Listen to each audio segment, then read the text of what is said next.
"Mom, you came dressed like that? You look like we picked up a homeless woman off the street." My daughter said it, laughing loudly with her friends. I called the bank and asked to speak with the manager.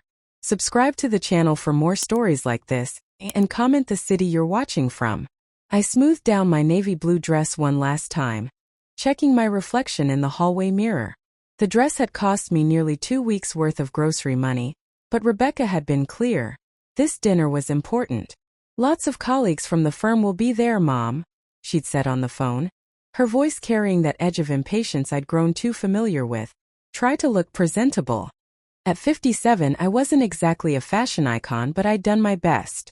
The dress was classic, not too flashy, and I'd even splurged on having my hair done at the salon down the street. My makeup was minimal but carefully applied. I looked nice, respectable, surely good enough for my daughter's dinner party. The taxi dropped me off in front of Rebecca's sprawling suburban home at precisely 7 p.m. I'd been careful not to arrive early. Another of Rebecca's pet peeves. The sound of laughter and conversation drifted through the open windows, making my stomach knot with familiar anxiety. I took a deep breath, clutched my small purse and rang the doorbell. Rebecca answered, glass of wine in hand, dressed in a sleek black cocktail dress that probably cost more than my monthly pension. Her smile flickered when she saw me, faltering for just a second before fixing itself back in place. "Mom," she said, her voice carrying over the ambient chatter. "You're here." "Right on time," I said, leaning in for a hug that she deftly turned into a quick air kiss. She stepped back, giving me a once-over, her expression shifting to something I couldn't quite read. By now, several of her guests had turned to look at us, their curious gazes making my cheeks warm. "Mom," Rebecca said, her voice suddenly louder. "You came dressed like that?" She laughed, a sharp brittle sound that made me flinch. "It looks like we picked up a homeless person off the street."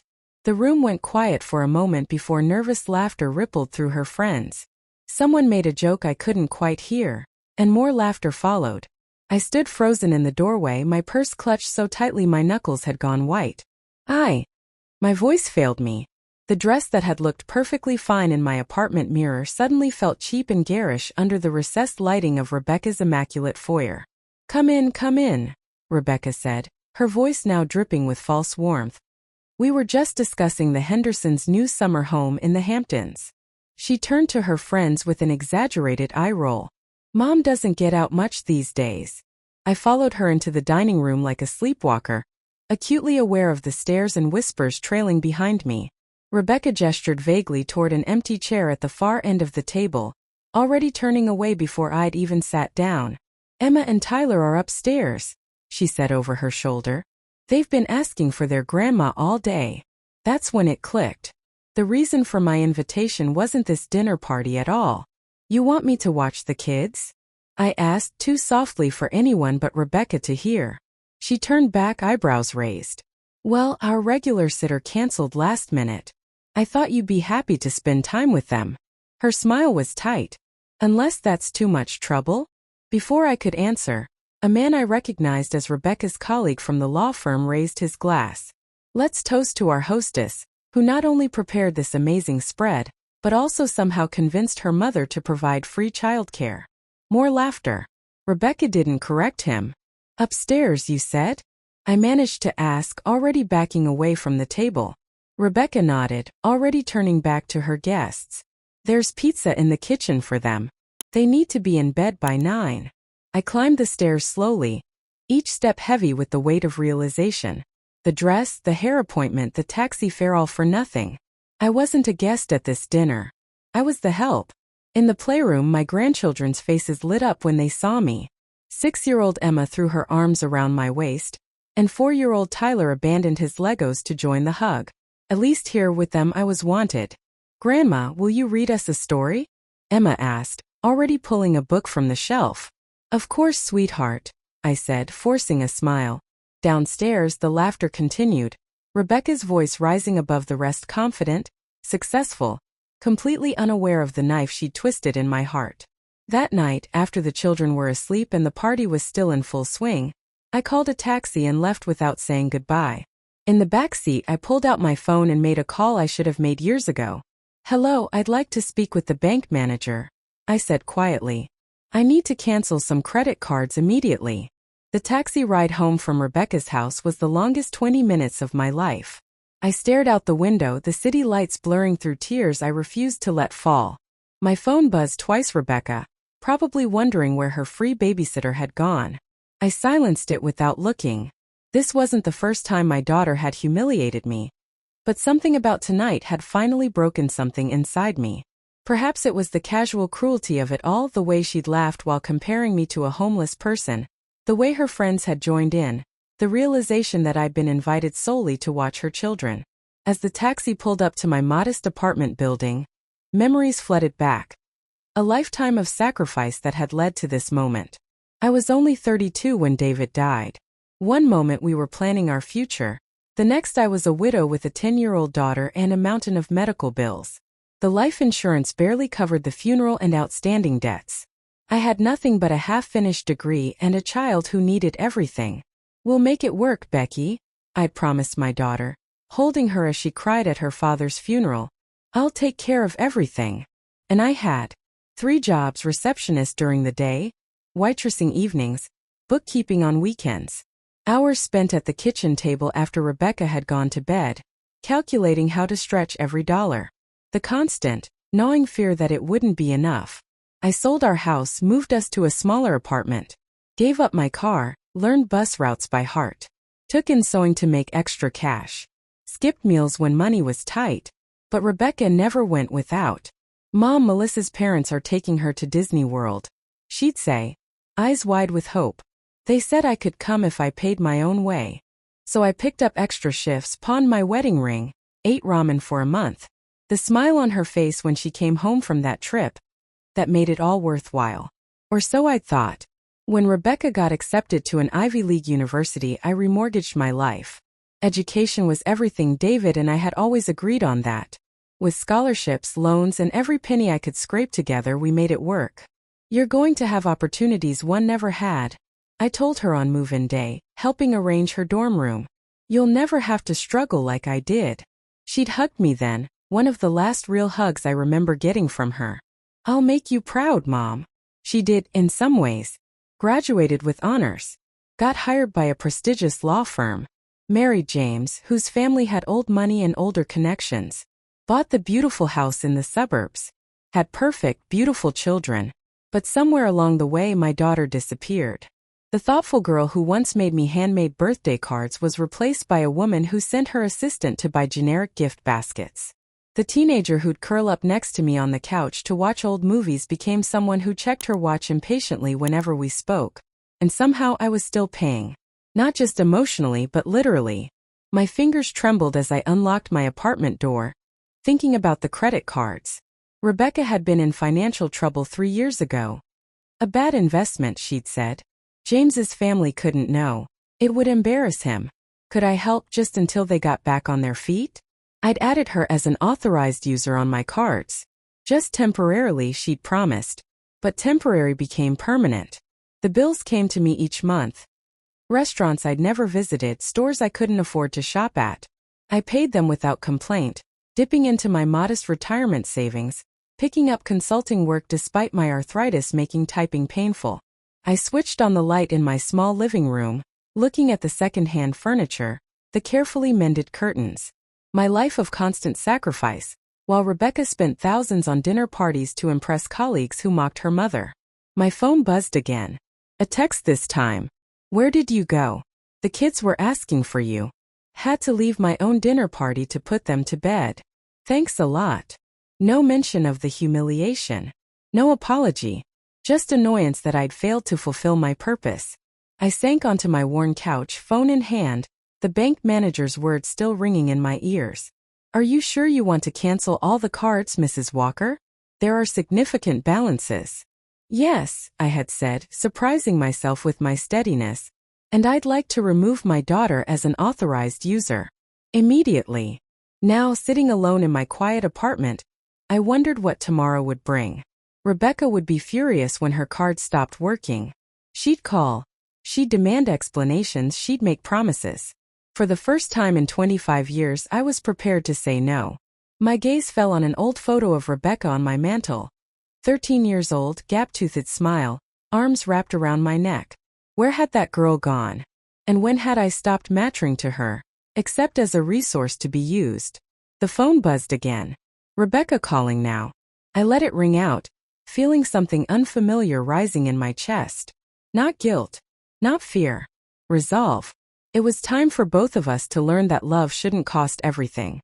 I expected Rebecca's call the next morning. What I didn't expect was the hammering on my apartment door at 7:30 a.m. Mom, I know you're in there. Open up. I tightened my robe and took a steadying breath before opening the door. Rebecca stood in my hallway, still in her workout clothes, face flushed with anger. What the hell did you do? She demanded, pushing past me into my apartment. My cards were declined at Pilates this morning. Declined? Do you have any idea how embarrassing that was? I closed the door quietly. Good morning to you too, Rebecca. She paced my small living room, her designer sneakers squeaking against the linoleum. The bank said you canceled everything. Why would you do that without talking to me first? I tried talking to you about the spending many times, I said, keeping my voice level. You always said it was temporary. That was 3 years ago. We've been going through a rough patch. James's bonus isn't what we expected this quarter. And with the new country club membership fees. She stopped, seeing something in my expression. What? Your rough patch, I repeated slowly. Rebecca, you make 6 figures. Your husband makes more. You live in a house worth over $1 million. Meanwhile, I've been dipping into my retirement savings to pay for your spa treatments and designer clothes. She had the grace to look uncomfortable, if only for a moment. It's not like that. We've had unexpected expenses. So have I. Like the property tax increase I could barely afford because I was paying off your Nordstrom bill. Rebecca sighed dramatically, shifting tactics. Mom, I thought we were a team. All those years you talked about supporting me, wanting the best for me. I do want the best for you. But not at the expense of my own survival. I gestured to the stack of bills on my coffee table. I'm behind on my rent, Rebecca. I had to get a part-time job at the library just to make ends meet. She barely glanced at the bills. So what am I supposed to do now? Just cancel our family vacation? Tell Emma and Tyler they can't go to summer camp. The casual entitlement in her voice made something snap inside me. Figure it out, Rebecca. Like most adults do. Her phone buzzed. She glanced at it, then gave me a distracted nod. Okay, we'll work something out. Just call the bank and reinstate the cards for now, and we can discuss a budget or payment plan or whatever later. No. The word hung between us. Small but immovable. Rebecca blinked. What do you mean, no? I mean no. I'm not calling the bank. I'm not reinstating the cards. I'm not setting up a payment plan. Each sentence felt like shedding a weight I'd carried for years. You need to stand on your own feet. Her expression hardened. Fine. Be that way. She grabbed her purse. I've got a meeting. We'll talk about this when you're being more reasonable. After she left, I sank onto my couch, surprised to find my hands shaking. In 25 years of motherhood, I'd rarely denied Rebecca anything. It felt both terrifying and strangely liberating. My phone chimed with a text. Rebecca again. Found your spare key and borrowing your car since you're being difficult. James will drop it off later. I rushed to the window just in time to see my aging Honda pulling away from the curb. Borrowing. Without asking. Just like she'd been borrowing my financial stability for years. I returned to the kitchen to make coffee, mind racing. If Rebecca was this entitled to my possessions, what else might she feel entitled to take? On impulse, I walked to my bedroom and opened the small jewelry box on my dresser. My mother's pearl necklace. The only valuable thing I owned was still there. I sighed with relief, then paused, noticing something odd. The suede pouch that had contained my wedding ring was empty. I hadn't worn that ring in years, not since David died, but I'd kept it safe. Had I misplaced it? I searched the box thoroughly, then the dresser drawers, then under the bed. With a sinking feeling, I picked up my phone and opened a browser. It took only seconds to find a high-end pawn shop in Rebecca's neighborhood. Another minute to find their recently listed items. There it was. My wedding ring. Listed for sale 3 months ago. While I'd been working extra hours to pay off her credit card bills, Rebecca had taken the one irreplaceable item I had left of my marriage. I sat heavily on the edge of my bed, the phone slipping from my numb fingers. Then I noticed the notification icon on my phone. An unfamiliar app with a red dot. Rebecca must have installed it while using my phone last week to check her email. When her battery died, I tapped it open. It was a tracking app, showing the locations of linked devices. There was my phone, a blue dot in my apartment, and another dot labeled Mom's old iPad, showing it currently at Rebecca's house. Curious, I scrolled through the activity log. My devices had been tracked for months, the data showing everywhere I'd been. Why would Rebecca need to track my movements? With shaking fingers, I opened my messaging app. There were conversations there I didn't recognize. Messages sent from my number to James, to Rebecca's friends, even to my neighbor Martha. Messages I had never written. My daughter had been impersonating me. As I scrolled through the fake exchanges, a cold realization washed over me. This wasn't just about money anymore. This was about control. 3 days passed without my car being returned. My calls to Rebecca went straight to voicemail. Finally, I swallowed my pride and called James. "Oh, Susan," he said, sounding distracted. "Rebecca mentioned something about that. I think she's still using it for some errands. I need my car back, James. I have a doctor's appointment tomorrow. Can't you just take an Uber?" He paused, then added with forced cheerfulness, "Listen, while I have you, Rebecca mentioned there was some mix-up with the credit cards. Could you sort that out? We've got the contractor coming for the kitchen renovation next week." I closed my eyes, counting to 5. "That wasn't a mix-up, James. I canceled the cards because I can't afford to keep paying your family's expenses." A long silence. Then, "I'm not sure what you mean. Rebecca handles all our finances." "Of course she did. Ask your wife where the money for your last 3 family vacations came from, James. Ask her who paid for Emma's private ballet lessons or Tyler's soccer camp." My voice shook slightly. "Or maybe check the statements on the cards Rebecca told you were yours, but actually had my name on them." Another silence, longer this time. "I'll have to call you back." He didn't. But 2 hours later, my Honda appeared in the apartment parking lot, keys in the mailbox without a note.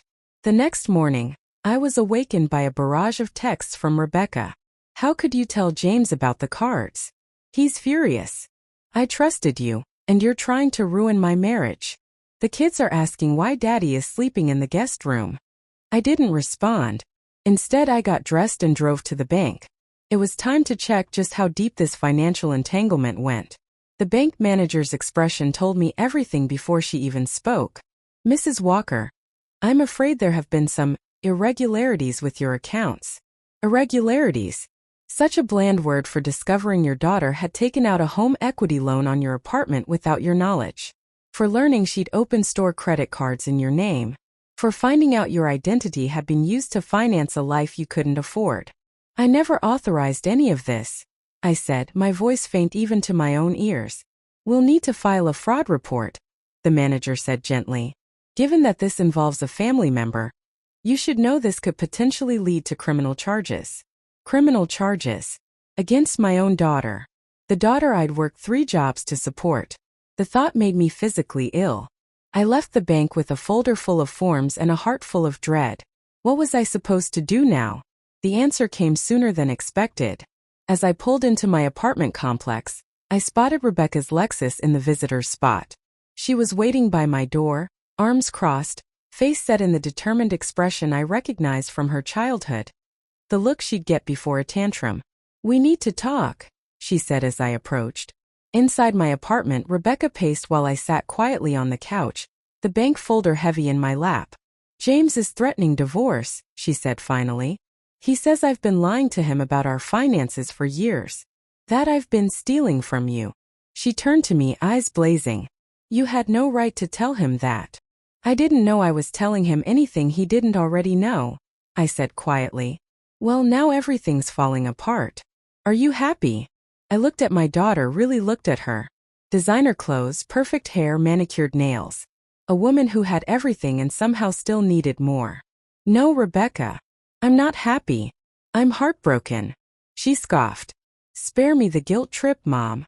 "It's not a guilt trip. It's the truth." I opened the folder and slid out the papers from the bank. Do you want to explain this? She barely glanced at them. You're overreacting. I was going to pay it back. With what money? The money you took from me? The money you took from James. I shook my head. When does it end, Rebecca? When you stop being so selfish, she snapped. After everything I've been through, everything I've accomplished, I deserve nice things. I deserve a good life. At everyone else's expense? You're my mother, she said, as if that explained everything. You're supposed to support me. I have supported you. Your entire life. But this, I gestured to the papers. This isn't support. This is theft. Her face hardened. Fine. If that's how you see it, here's how this is going to work. You're going to call the bank and tell them it was all a misunderstanding. You're going to reactivate those credit cards. And you're going to tell James that you were confused about our financial arrangements. I stared at her in disbelief. Or what? Or you'll never see Emma and Tyler again. The threat knocked the wind from my lungs. My grandchildren. The only pure joy left in my life. You wouldn't. Try me. Her voice was ice. One call to their school saying you're not authorized for pickup. One conversation about how grandma is getting confused and saying worrying things. It wouldn't be hard, Mom. I looked at my beautiful daughter, this stranger wearing Rebecca's face, and felt something inside me break. Get out, I whispered. Excuse me. Get out of my home. My voice grew stronger with each word. I won't be threatened. Not even by you.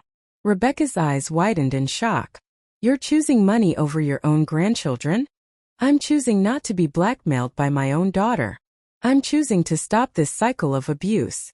I stood, walking to the door and opening it. You need help, Rebecca. Not more enablers. She grabbed her purse, face flushed with anger.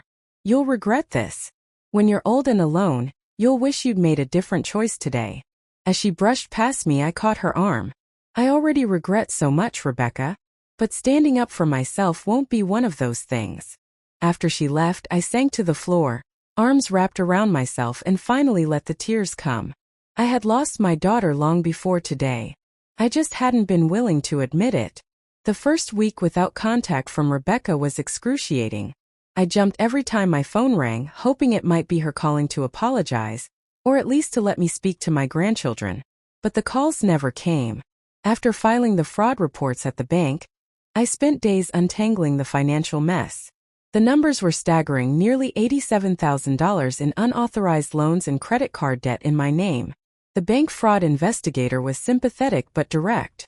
You have two options, Mrs. Walker, she explained. You can pursue criminal charges, which would likely result in prosecution. Or you can accept responsibility for the debt and work out a payment plan. The thought of Rebecca facing criminal charges made my stomach turn.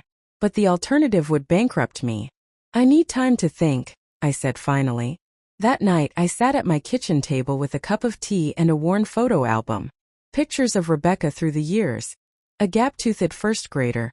A serious teenager in graduation robes, a radiant bride. Where had I gone wrong? Had I given her too much or not enough? Had David's death left a wound that never healed properly? My phone rang, startling me. An unfamiliar number. Hello. Susan? It's James. My son-in-law's voice was strained, missing its usual confidence. I need to apologize, he continued.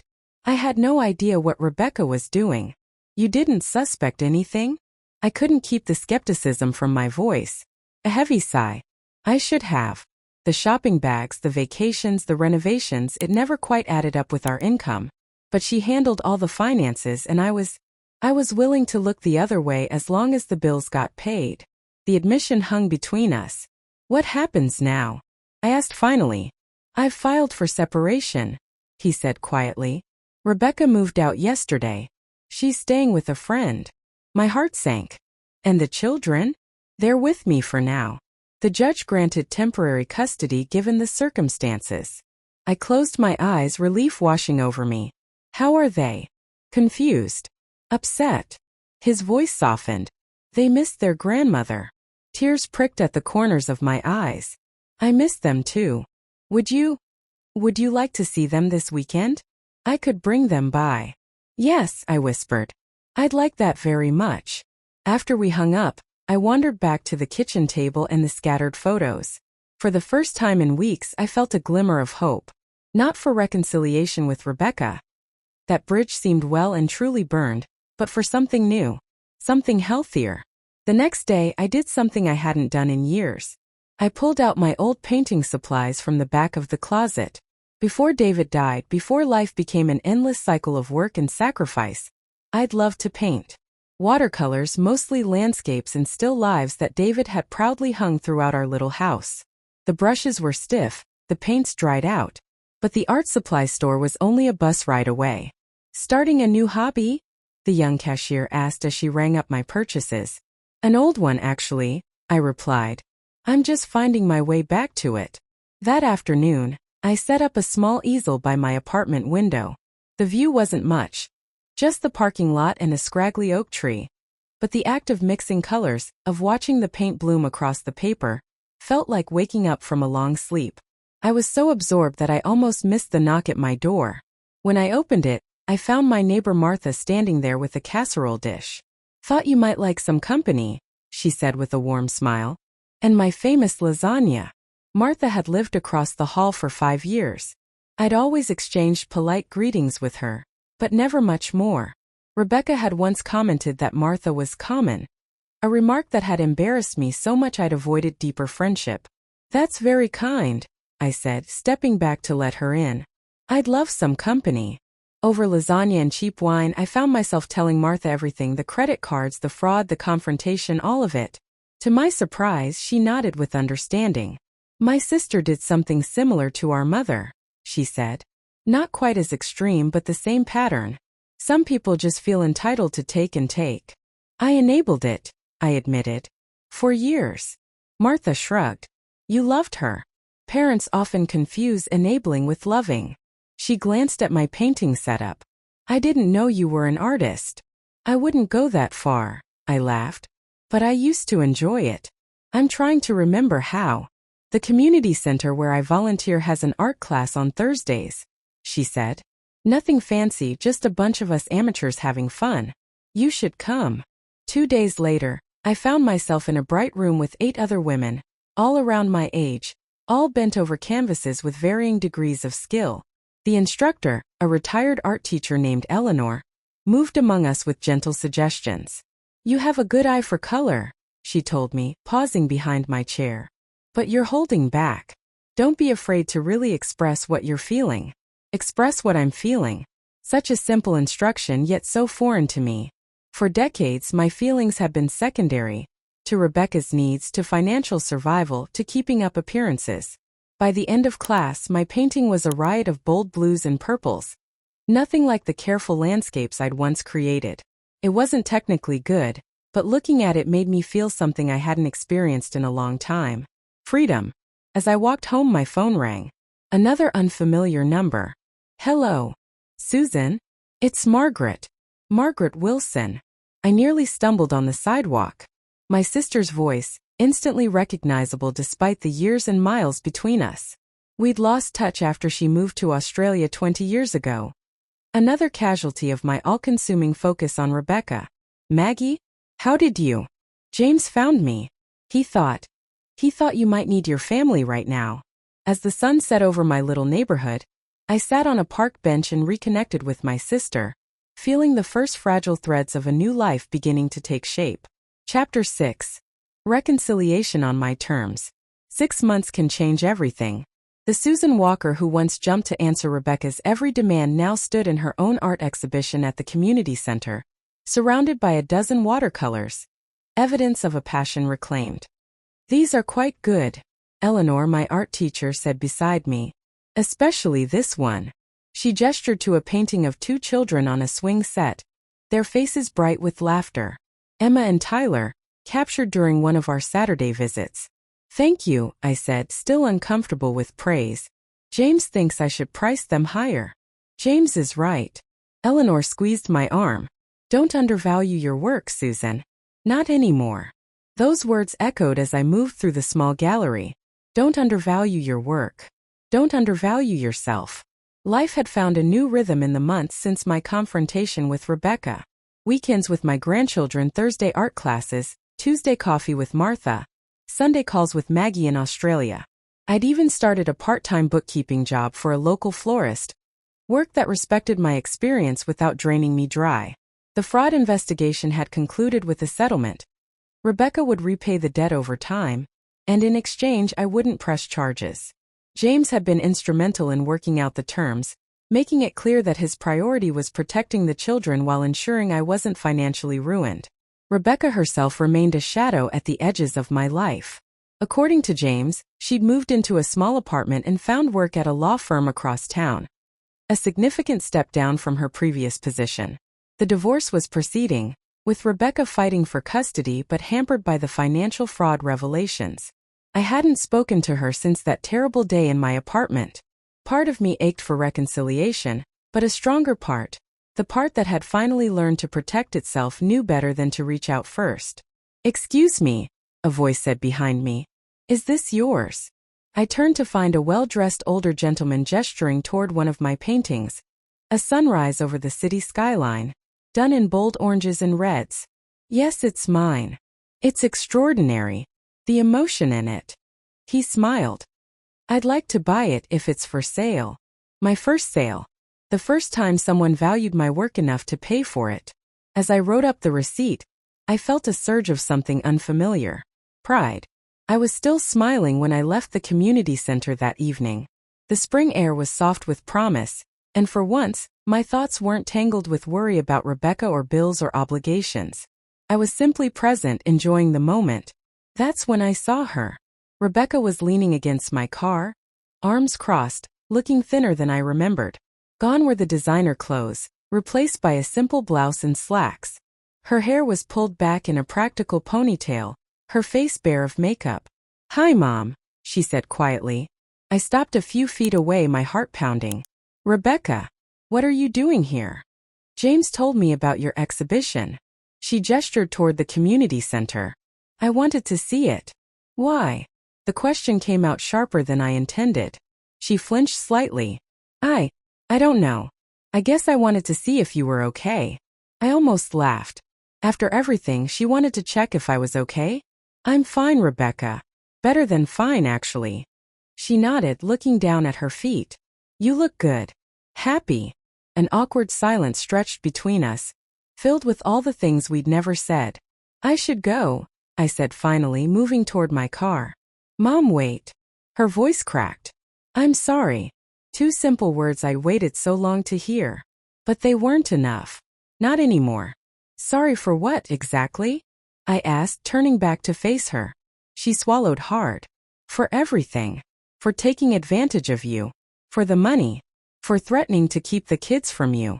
Tears welled in her eyes. "For treating you like you didn't matter." I studied my daughter's face, searching for the manipulation I'd grown so accustomed to. But all I saw was exhaustion and genuine regret. "It's not that simple, Rebecca." "I know." She wiped at her eyes. "I know it's not. I've been seeing a therapist, trying to understand why I did what I did." She took a shaky breath. "I've made so many mistakes, Mom.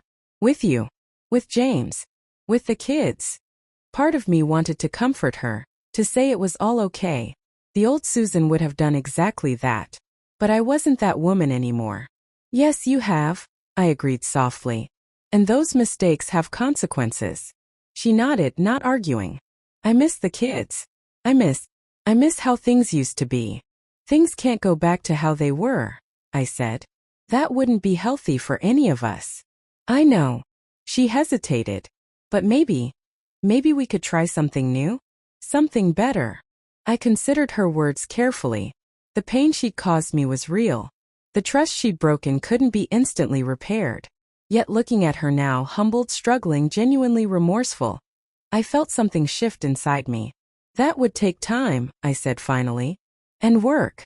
Real work, Rebecca. Not just apologies." "I'm willing to try," she whispered.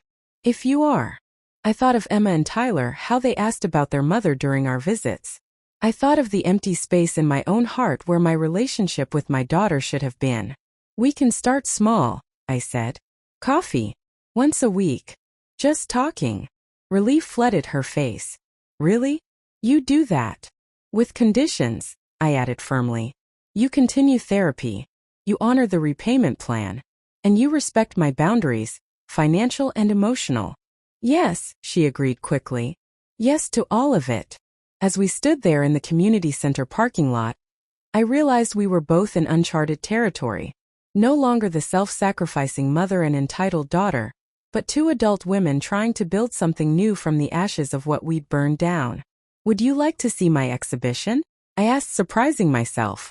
There's still time before they close. Rebecca's smile was tentative but real. I'd like that very much. Walking back toward the community center, I maintained a careful distance from my daughter. This wasn't forgiveness, not yet.